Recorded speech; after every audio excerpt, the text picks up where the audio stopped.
Okay, my name is Howard Eber, and I am an alcoholic. I want to welcome everyone to week number 39 of this cycle of The Big Book Comes Alive. We are finishing up our inventory. We took the last assignment or gave the last assignment last week. And I know we kind of rushed through a few things last week, and it occurred to me that there were a few things that I mentioned that I didn't get into that I would like to. And I got one or two emails that mentioned it. So we'll try and slow down a little bit and rehash some of the things we talked about last week. Um, just to review, we've taken a look at the manifestations of self that have interfered with our growth. We have been told that selfish self-centeredness is the core of the problem, that we are driven by 100 forms of fear and self this and self that and so on, but we didn't know what it looked like. Itself, but what does that represent? What is this we're talking about, self? um, I don't know about you, but until I found out what it was, I just thought it was anxiety. It was like an umbilical cord that was wrapped around my throat and strangling me and just killing me. And I learned through my inventory what those things were. That if in the third step I recognized that there was going to be a new creator, that there was going to be a new marshal in town, if you will, that God is going to be the director, that he is the principal, he is the father. So if he is the new employer, then we follow his guidelines. And if that's the case, what directions have we been following up until then? And what I realized was I don't think I could recall a single emotional challenge, difficulty that I've ever had that didn't revolve around one or all three of the following things. One, I'm angry as hell about something. You did something, pissed me off, stepped on one of my toes, my basic instincts, those toes, and we'll talk about that in a moment. And so my anger rules, controls, and dominates me. But I'm also governed by fear. Fear is this thread that runs through every fiber of my being, that every problem I've had to do with, I'm afraid of losing something I've got. I'm afraid of not getting something I want, or I'm afraid of getting found out about something that I don't want you to find out about. And the third thing, besides the anger and the fear, the third thing is the guilt and the shame I carry as a result of the harms that I've done others. So those manifestations of self that are driving me, I now know what to look for. In my inventory, in the anger inventory, the last column tells me the mistakes that I made. As we went across the columns, we started with identifying what or who we were angry at. Simply, second column, what they did to deserve a special place in hell. And when I started my inventory, I thought it was all about the first two columns. The first two columns are totally irrelevant. They don't mean a thing in the big picture here.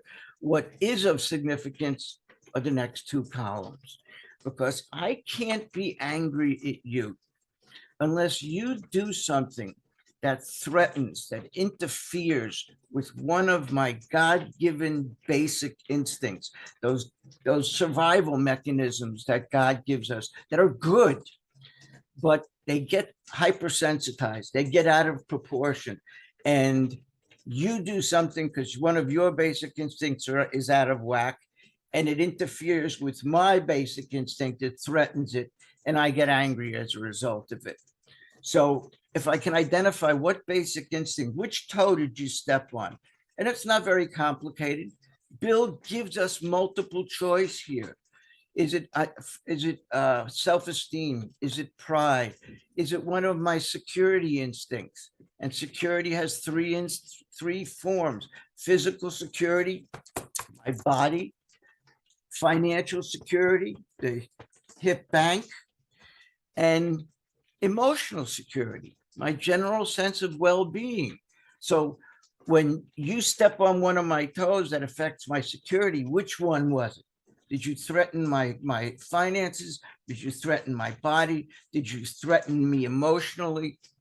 How about my relationships? There's another basic instinct, our God-given relationship instincts that are really twofold. I have personal relationships, which is with people I work with, people I know just as friends, relatives. And then there are sexual relationships, people obviously that I have a sexual relationship with. So did you step on my toe that affected my relationship with my friends, my coworkers, my relatives, etc.? Or did it somehow affect my relationship with my wife? If I'm not married, with whoever it is I'm having relations with, did it affect one of those things? Or did it affect my ambitions? And I saved the best for last because that's the one that seems to come up most often. My ambition is just my ability to accomplish tasks. It's not necessarily big, broad things like when I grow up, I want to be an astronaut or something like that. I want to be a fireman. No, we're not talking, although those can be part of it, but we're talking about simpler things. For example, if I want to go to a family wedding and I don't, because this cousin of mine is going to be there and I can't stand this guy. He just pisses me off. Just thinking about him, my blood starts to boil. So I don't go to that wedding because of my anger towards this cousin. So my anger has been interfered with, my ambition has been interfered with. You stepped on the toe of my ambition. I wanted to do something and I couldn't do it. And then the last column is, what mistake did I make? Again, multiple choice. Was I frightened? Did I act in a manner that was inconsiderate or irresponsible? Was I dishonest? These are all words that Bill comes up with, and all we have to do is choose the one that fits. And we look at it from a point of view of, what mistake did I make towards this person? Person in column one, I'm angry at him in column two. So in column two, he did something that interfered with one of my basic instincts. So the first question I ask myself is, did I ever do any of those things to him or anybody else? I mean, the obvious one is to him, but it also extends to anyone else. Was I irresponsible towards him or someone else, inconsiderate, dishonest, selfish, self-centered, judgmental, frightened? What mistake did I make? This is the column that people usually say, what part did I play? And it's a misnomer, because if I play a part, that means you play a part. And if that's the case, then every time I retell that story, every time I rethink that story, every time it comes to mind, the part that I play gets smaller and smaller and smaller. And the part that you play gets bigger and bigger and bigger, to the point where I could actually, in time, convince myself that I was doing absolutely nothing. And you came around and did this thing to me, whatever it was I'm angry about. You just did it for no reason at all. So we look at those things in our angers. And then we go into fears. And fears is a different sort of list. We look at things differently in fears. I thought what we did in fears is made those columns the same way we did in angers, but it's simpler than that. It's much simpler than that. And now on page 68, we have 3 specific instructions for our fear inventory. And we really only have to write down one of them. I am afraid of. Now, we're not necessarily talking about spiders, dentists, and clowns here, although can. You're leaving? Okay, I'll see you later. but things that wind up ruling, controlling, and dominating our life because of our fear of them. If I have a fear of dentists that is so strong that it keeps me from ever going to dentists because I'm terrified of the pain of them drilling into the enamel of my teeth, and I don't go to the dentist, I'm guaranteeing an enormity of pain and suffering. So what I bring, because of my actions, I bring about the thing that I was afraid of in the first place. So what we're asked to do in the fear inventory is, I am afraid of.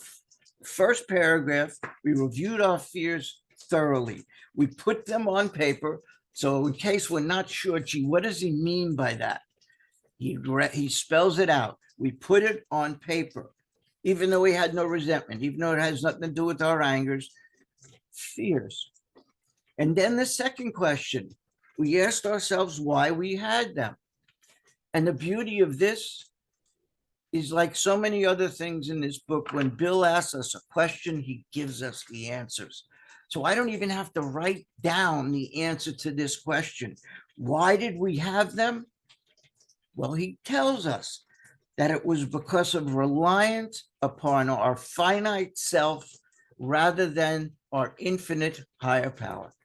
We felt that all we had, our single source of strength, was ourselves, that we didn't invite God in any way, shape, or form. We relied totally on ourselves, and our abilities are infinite, are finite, they are limited, rather than connecting with this power that certainly, by the time we get to page 68 in this book, we must have seen things happen that are just unexplainable unless we factor in God, these miracles. And the miracle is defined as an action which demonstrates a divine intervention into human affairs.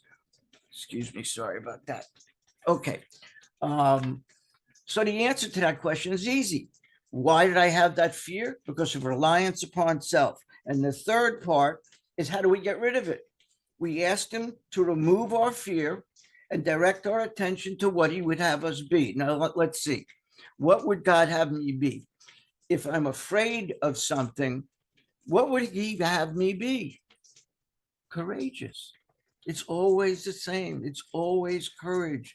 The opposite of fear isn't faith. The opposite of fear is courage, which, if practiced enough and relied upon that infinite power, that courage becomes faith. But faith we've already defined as knowledge and experience and certainty, and we don't have that yet. So we start out with just courage. So our fear inventory is, what are we afraid of? Why are we afraid of it? Reliance upon self. And we apply the prayer. And when we apply that prayer, it does not mean that the fear is gone. It begins a process. It says, at once we say this prayer, on the bottom of page 68, paragraph 3, he said, at once we commence to outgrow fear. 3 references to a process. First, at once, which means we're starting on something. We're beginning on a path. The word commence is we're beginning a process. And outgrow just means the same thing, a process. So in our fourth step, we're beginning to outgrow fear by applying this little formula that we've been told that's going to come full circle in the 7th step. And we're going to apply it to our fears, to our angers, to all kinds of things that have been causing us problems in our life. So that this fear inventory is a simple one. You don't even need the 5 columns. And then the last thing that we looked at is our sex conduct. And again, we're not talking about the act, not the least bit interested in the act. We're talking about the attitude. We're talking about the ideals, the principles, the guiding set of ideals that I'm going to apply to my sex life for the rest of my life. This map that I'm going to try and follow for the rest of my life.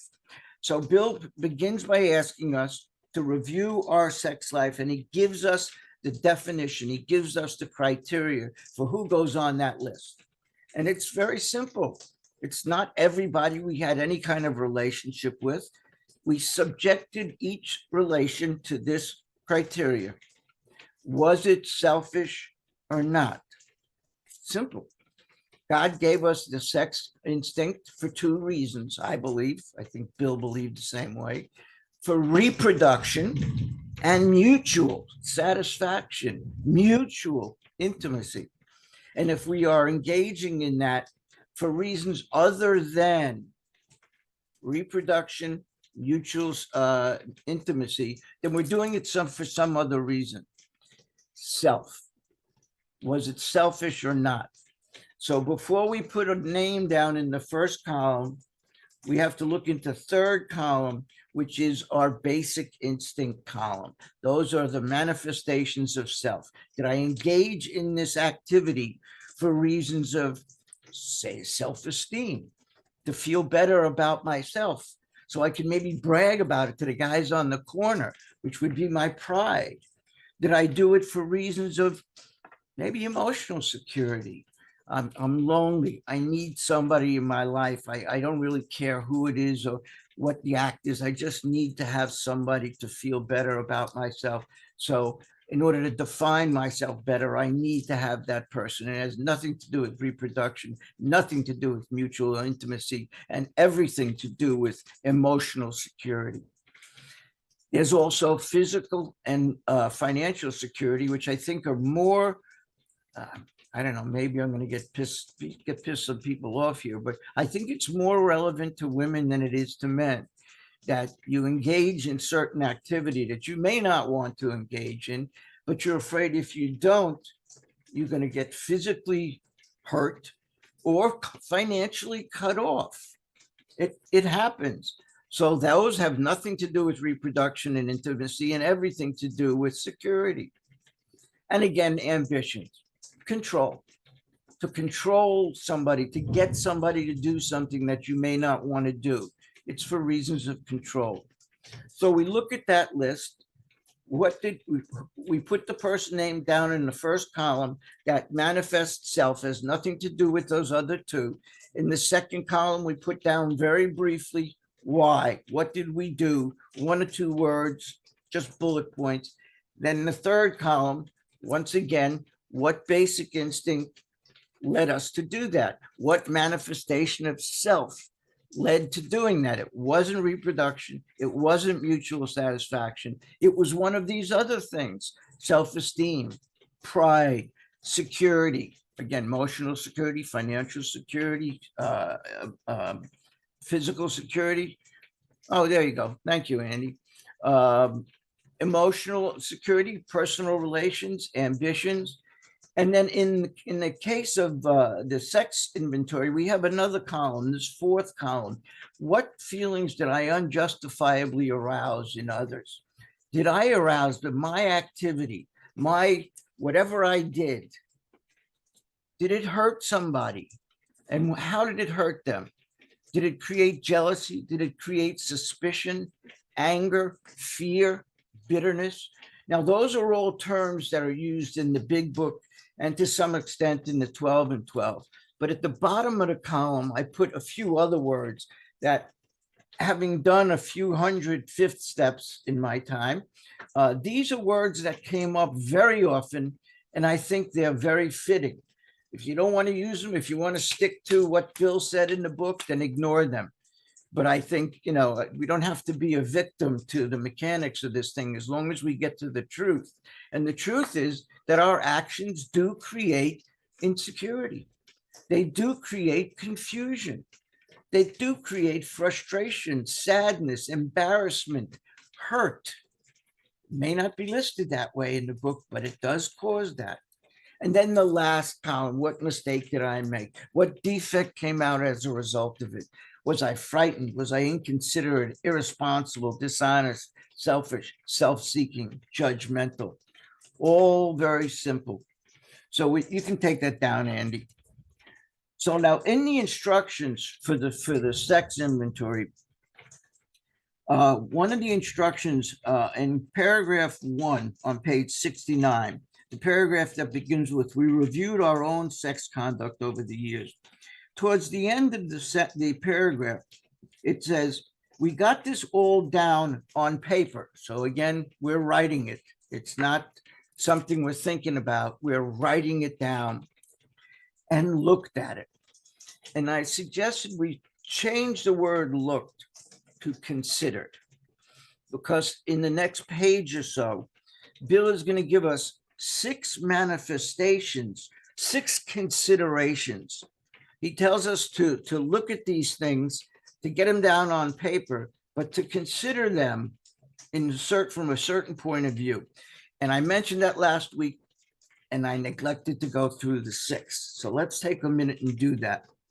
The 6 considerations that he's talking about when he says we got this all down on paper and we looked at it, meaning we considered it. What did we do? How did we consider it? Well, if we go to the paragraph right before it, the first consideration is we don't want to be the arbiter of anyone's sex conduct. That's consideration number 1. Be careful that we are not judging somebody else. That's what arbiter means, is judge. We're not judging anybody's conduct. Again, remember, it's not about the act. It's about the attitude. It's about our thinking. Not the least bit concerned with the act. So that's consideration number 1.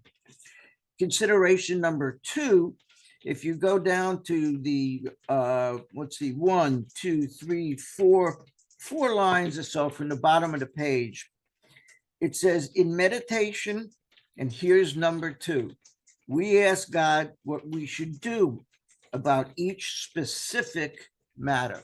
That is consideration number 2. So the first consideration is we don't judge anybody. The second consideration is we ask God what we should do about each specific matter. Next line, the last line on the page, begins with God alone can judge our sex situation. That is number 3. That is consideration number 3. God alone can judge our sex situation. Consideration number 4 comes right after that. Counsel with others is often desirable, but we let God be the final judge. So we consult with our sponsor. We consult with somebody we trust.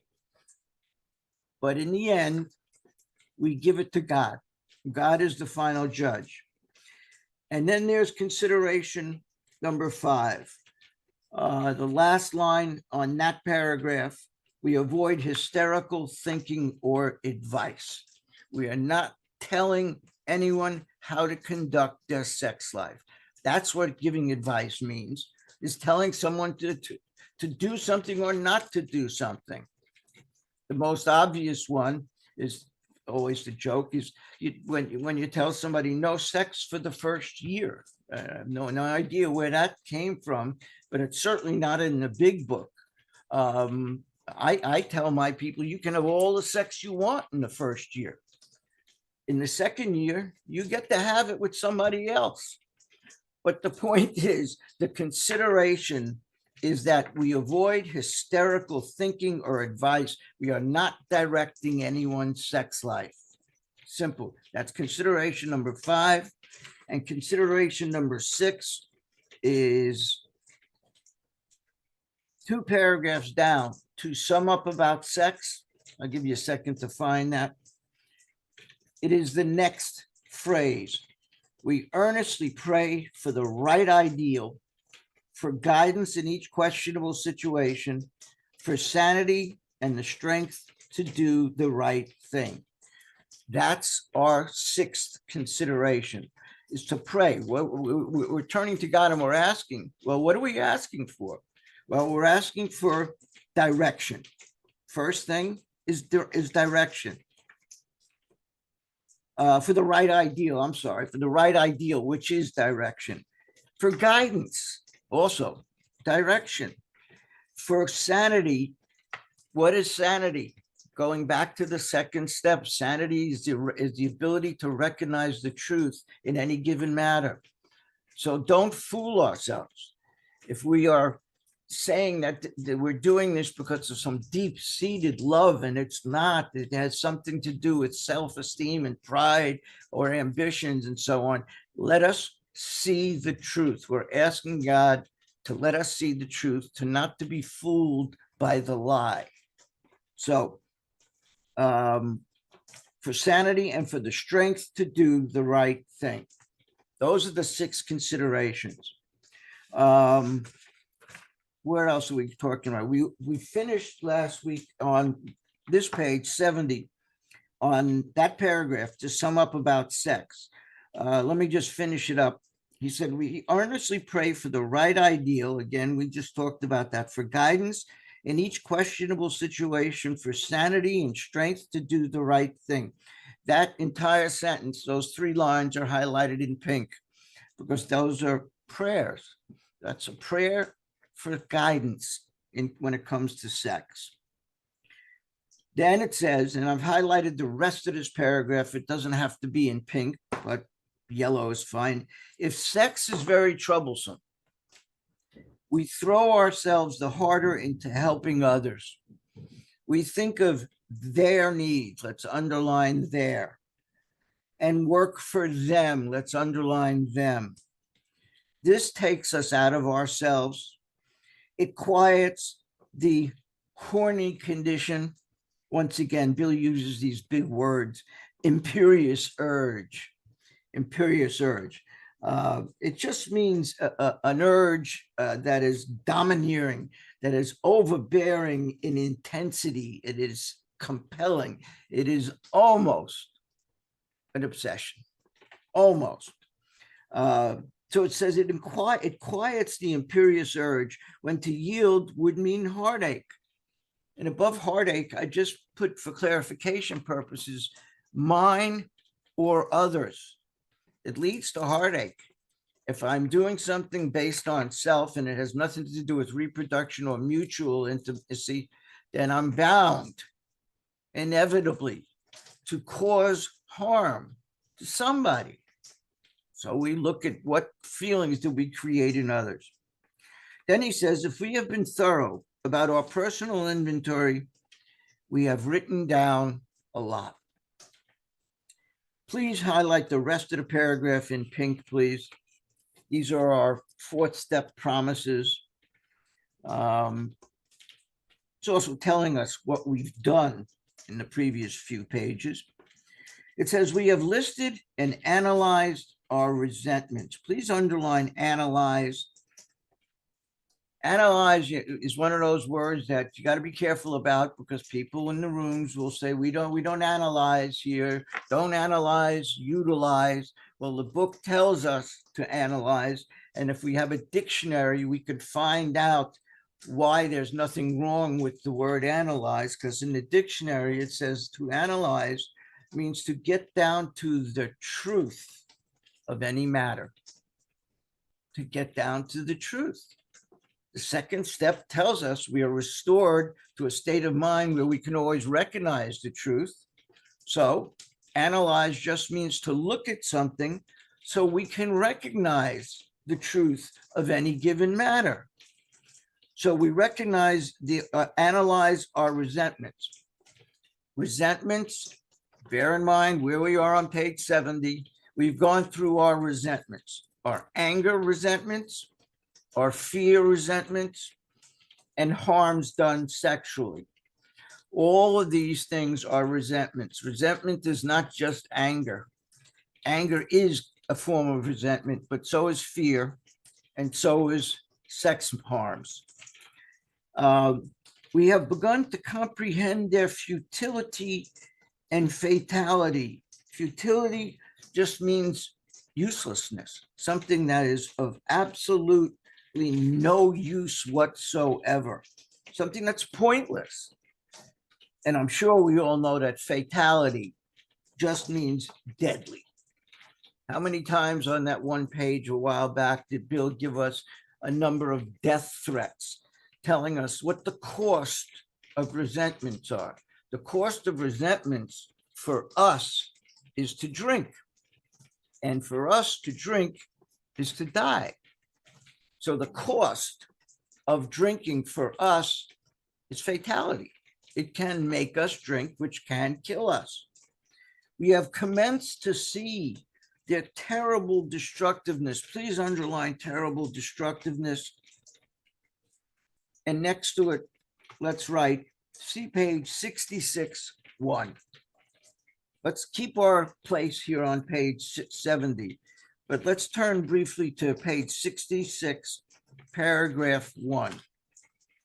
And what we're going to see on 66-1 is the terrible destructiveness of having resentments. The statement he made here is we've begun to comprehend the futility and fatality. We've commenced to see their terrible destructiveness.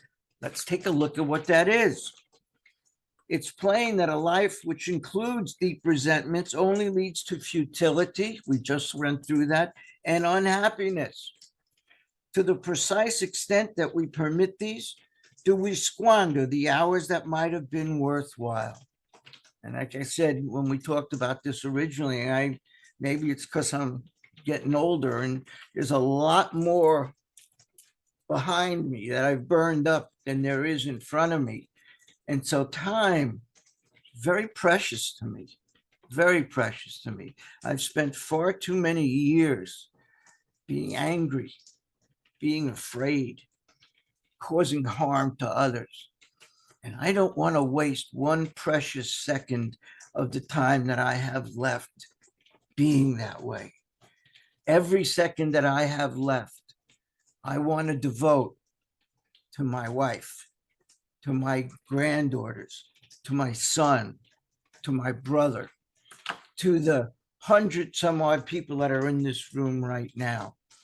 That's what's important to me, not this other nonsense. I don't want to burn up any more of that time. And that's what he's reminding me of here.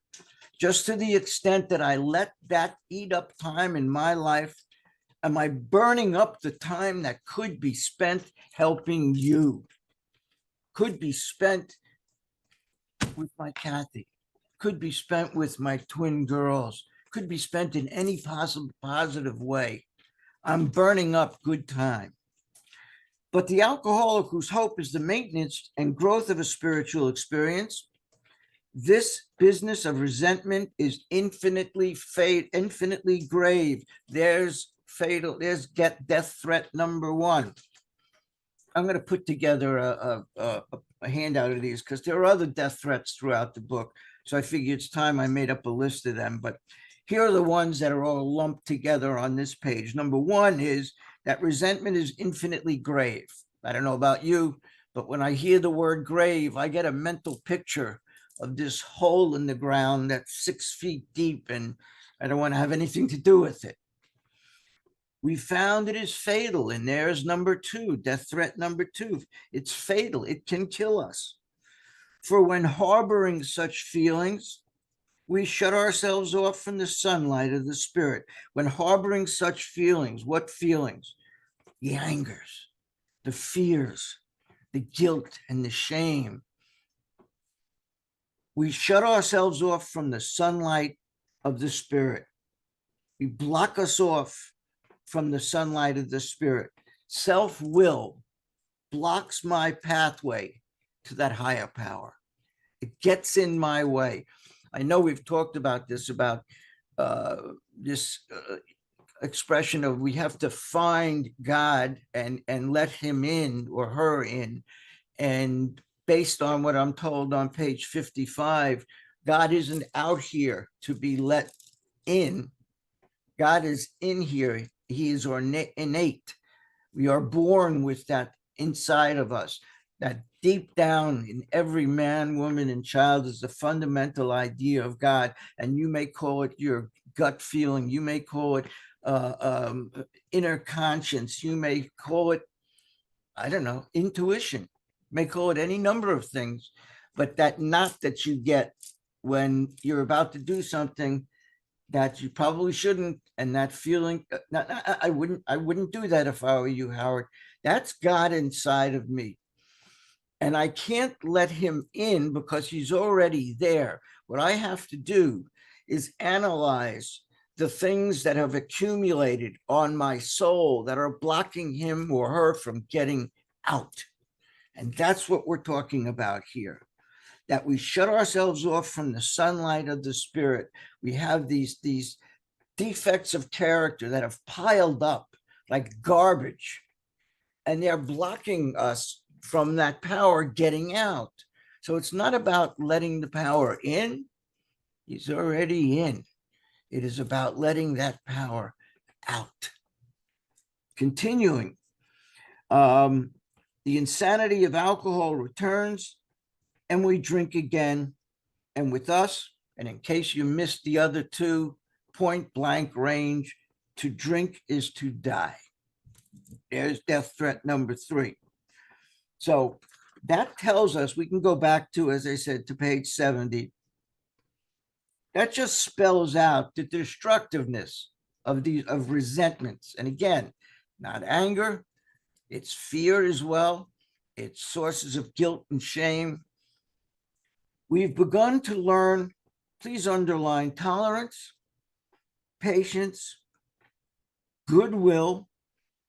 And I'm going to actually suggest you add a few words to maybe in the margin. Those other spiritual principles that I believe we're going to try and live by. Compassion is one of them. Forgiveness is another one. Humility is another one. And love.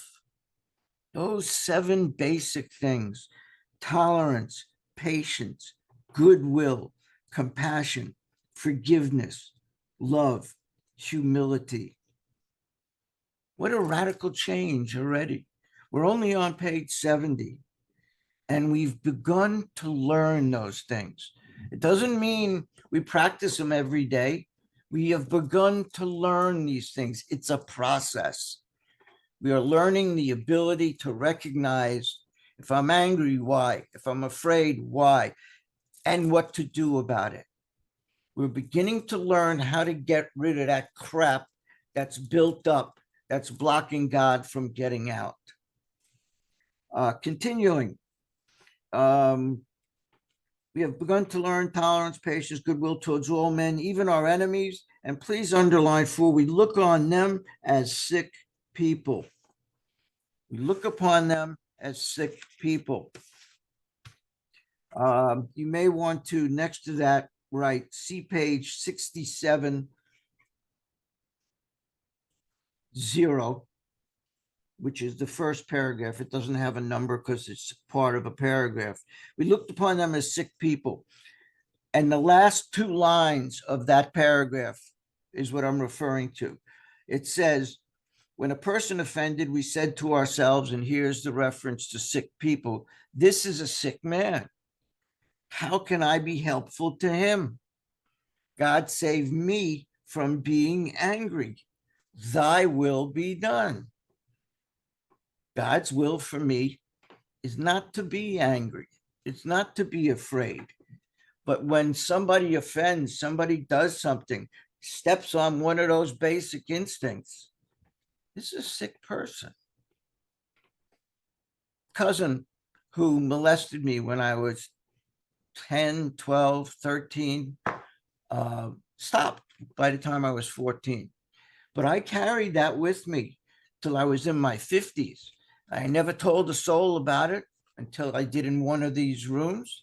And every time I thought of that person or I thought of those acts, my blood boiled, my stomach got in a knot.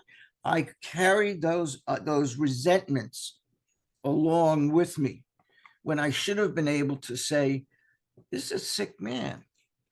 This is a person I look up to as a big brother, who I know looked to me as a younger brother, loved me like the younger brother he never had. Yet he's able to do those things. That's a sick person. Some of his basic instincts, those column 3 things, are out of whack. So let's look at it. If he stepped on one of my toes the toes of my pride or my self-esteem or my physical security. It's because I've been hypersensitized, because one of his basic instincts caused him to act in a way that was out of proportion and drove him to hurt me. And it wasn't me he was hurting. I just happened to be in the field, the radius of destruction. It could have been me, it could have been somebody else. But this is a sick person. He didn't do it to me. It helps me feel less like a victim. He didn't do it to me. So I think, how can I be helpful? God save me from being angry, not getting angry. When he did that to me when I was 9, 10, 11, 12, I was angry. But he stopped. When I was 14, 15, all the way up to 50, I was still angry.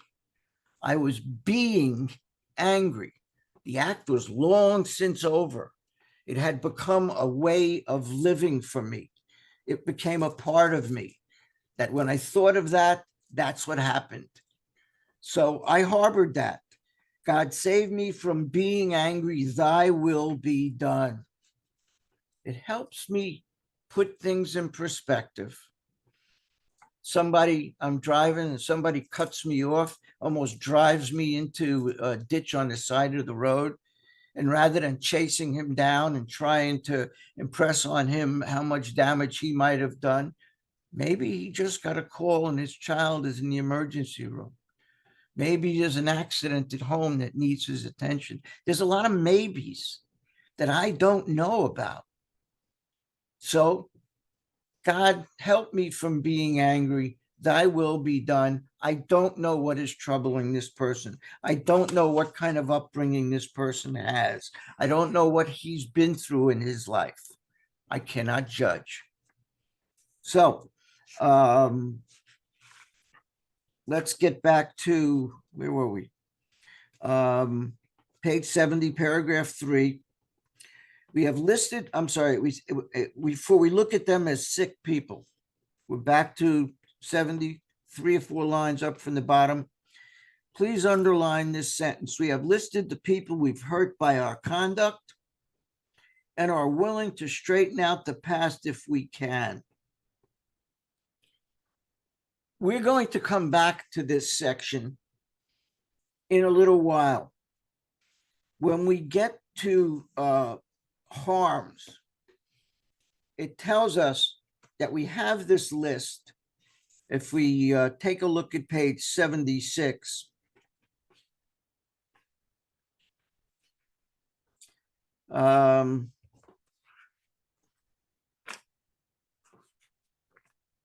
I? I'm lost here. Hang on a sec.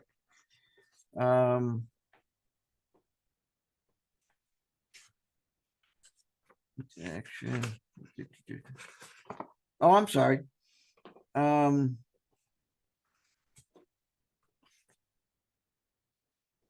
Page 76.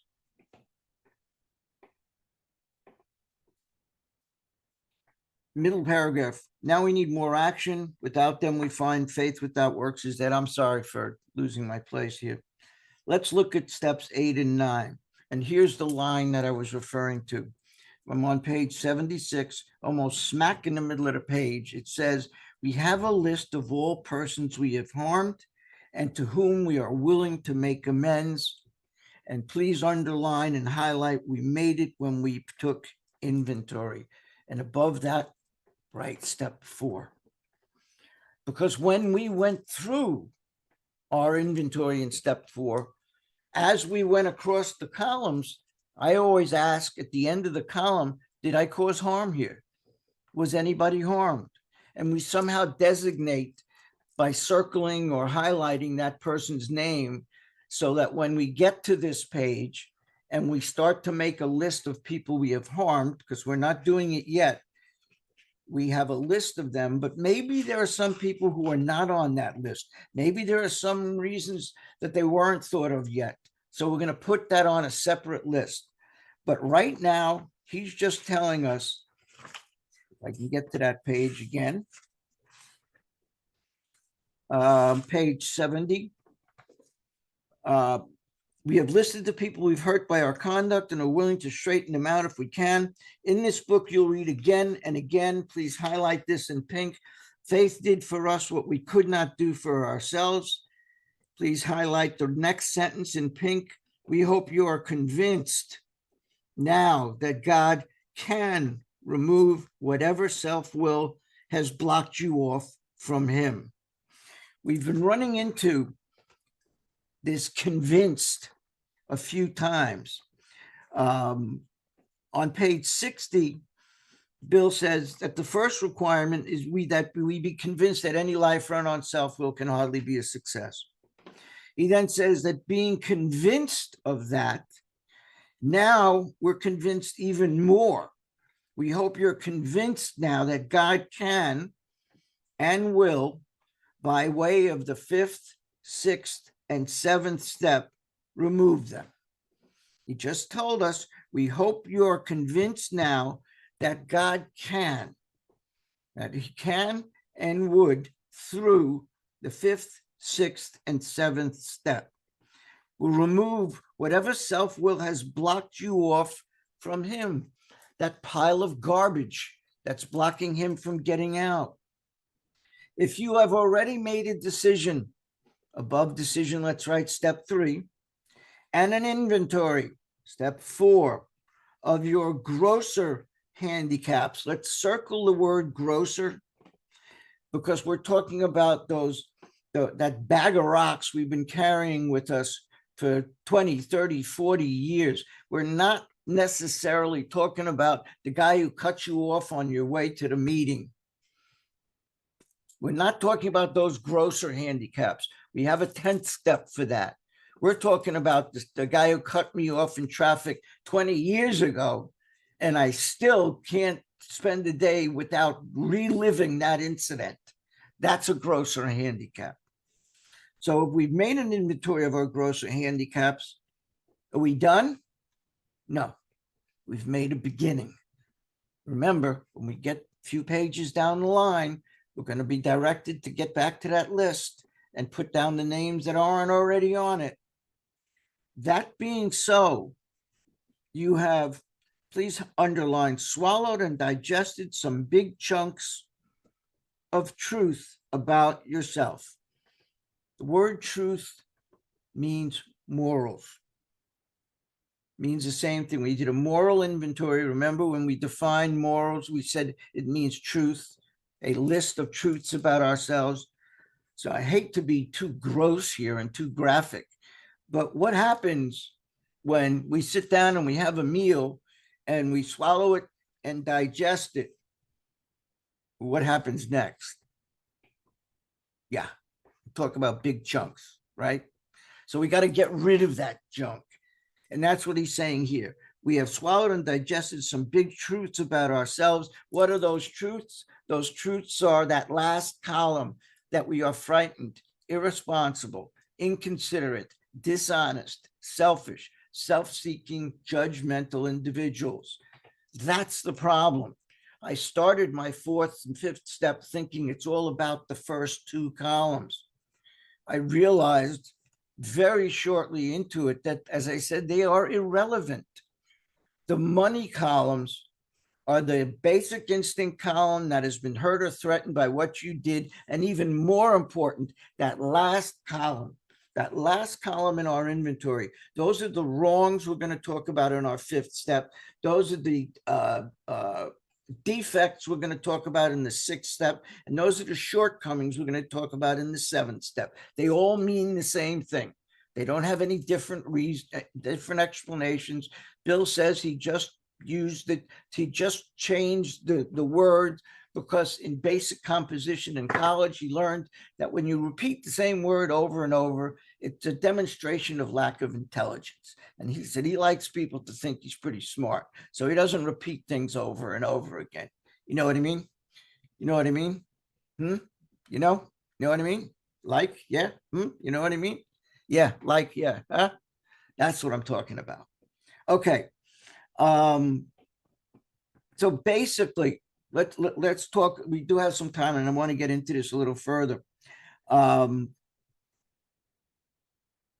We talked about the reasons for not doing our fourth step earlier as one, being afraid. We didn't want to find out these mean, nasty, ugly things about ourselves. Did we? Or did we learn some truth? Just truth about ourselves. No judgment, that we have at times been frightened and irresponsible and inconsiderate and dishonest and selfish and self-seeking and judgmental. It's not a horrible thing. It's just the truth. So that has to be thrown out. The next one is that it's too complicated. I don't know how to do it. Can't say that anymore. If you've been here the last few weeks, you at least have the roadmap to follow. So you can follow, you could say, I don't know how to do it, but you've been told, you've been shown. And the third was it's too complicated. I have to write out my life story. And we realize now that we are not writing out our life story. So there's no reason to put this off. You can't wait to get well to do the fourth step. You start to get well by doing the fourth step. It's the reverse. You don't wait to get well. We get well by doing it. And think of it this way.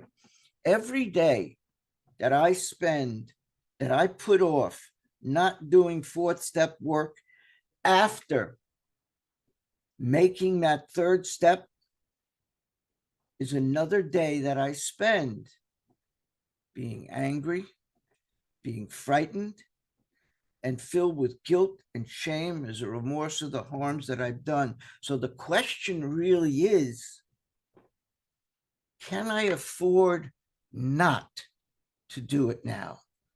Can I afford to put it off anymore? If you're afraid of discussing or admitting some of these things to your sponsor in step 5, and you're thinking, and I can't tell you how many times I've had people say this to me, that I'm the only one who's ever done this. Remember this, if you have a word for it, if you can describe it, somebody's done it before you. It's that simple. If you can describe it, if you've got a name for it, you didn't invent it. Somebody else did.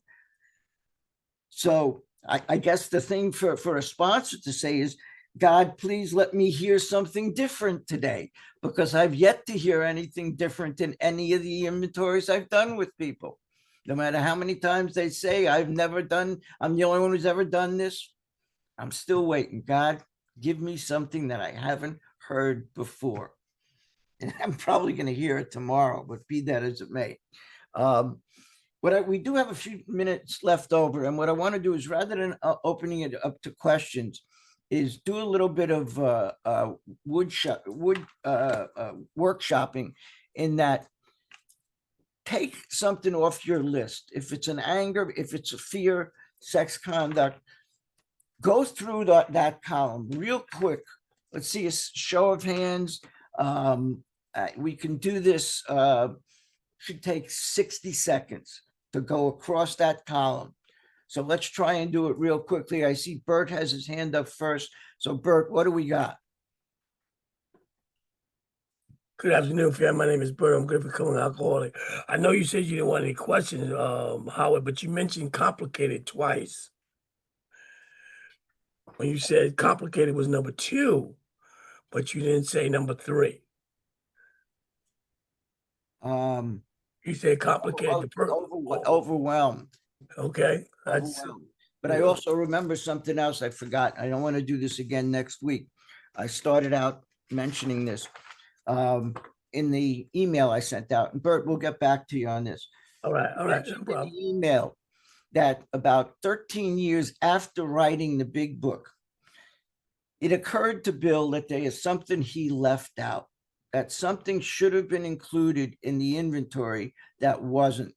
In your emails today, I sent out the following. Andy, if you'll give me number 46, if you have your 12 and 12 handy, I'm on page 46.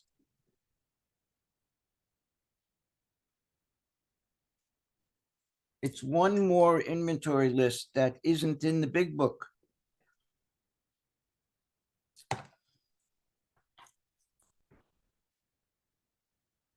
There we go. On page 46, you see where it's highlighted. It said the sponsor probably points out that the newcomer has some assets.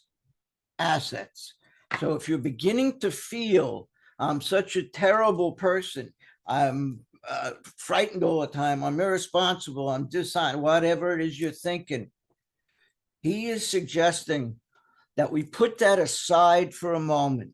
Stop where you are in the process and do this. The newcomer has some assets which can be noted along with the liabilities. Along with it. So that means we'll take a break from the liabilities and we'll focus now in the assets. And he says this tends to clear away morbidity and encourage balance. Morbidity is just something that's left behind after disease. You have an injury and then you have a scar that's left for the rest of your life. That's kind of morbidity. And encourage balance. So if we're starting to feel overwhelmed with this negativity of what a terrible mean, put it aside, put the brakes on and do this. Andy, let's look at 531. And all I did here is I took what Bill wrote in the 12 and 12, and I put it in a form. Simple. Bill says that the newcomer has some assets which can be noted. This tends to clear away morbidity and encourage balance. As soon as he begins to be more effective, objective, the newcomer can fearlessly rather than fearfully look at his own defects. So we could see things in balance, that I'm not all of these things. I could have irresponsible and inconsiderate on my defects list over and over. It appears in that last column. But in my asset list, it's right at the top that I am considerate and I am responsible. I'm not always irresponsible and inconsiderate, but when I am, it is not a pretty sight. And that's the point. I can be both of these things. We all are. We're not just one thing. And this helps give us balance, that we're not thinking I'm just these negative things, these defects of character, because that's the term we keep using, shortcomings, defects, and so on. And if it's getting to you, and I'm not saying you have to do this. I've had a lot of people who just didn't feel that way and didn't need to do it. But if you're starting to feel a little bit of that negativity, stop where you are and make a list of your assets. That you're a good friend. You're a good parent. You have a great sense of humor. You play a hell of a sax, a tenor sax. Whatever it is you do that is an asset, put it down. I have a good sense of humor. I'm a good friend. These are assets that lend some credit, balance to the morbidity of what we were doing by the other lists. So, all right, let's take that down. At least I got that done. I wanted to do that last week and didn't get to it.